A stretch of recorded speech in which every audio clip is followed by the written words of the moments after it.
Overall जो polling हुआ है बहुत ज्यादा है। Are you happy with satisfied? बिल्कुल। इससे ये माननीय प्रधानमंत्री जो प्रधानमंत्री आवास योजना घर, ये घर की रिजल्ट आ रहा है, पानी का रिजल्ट आ रहा है। और मैं आपको पूरे विश्वास के साथ कह सकता हूँ, मैंने 2015 से त्रिपुरा की मिट्टी में काम किया है। भयंकर रिजल्ट आने वाली है, सुनामी आ रही है। और मैं देख रहा हूँ जो एक तरफा आ रही है, जो भी आप लोगों ने बहुत इसका जरूरत है, उसका जरूरत, किसी का जरूरत नहीं है। सबको बीजेपी का जरूरत है और मोदी का जरूरत है।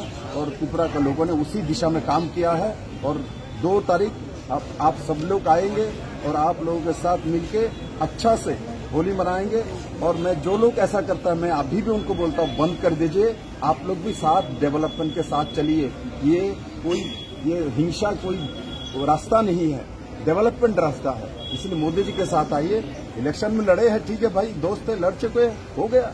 आप मारपीट करके इस तरीके से फ्रस्ट्रेशन निकलना तो आपको लड़ाई करो ना भाई। इलेक्शन के माध्यम से हमारे साथ और भी निर्वाचन होगा, हम लोग हराओ।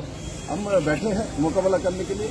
और मैं आपके माध्यम से त्रिपुरा की जनता को बहुत बहुत बधाई देता हूं, जो मोदी जी के नेतृत्व में सरकार के जो काम किया उसमें उन्होंने मोहर लगाया। 2 तारीख के लिए हम आप लोगों के साथ मिलकर एक बड़ा जश्न मनाएंगे और सबका स्वागत है।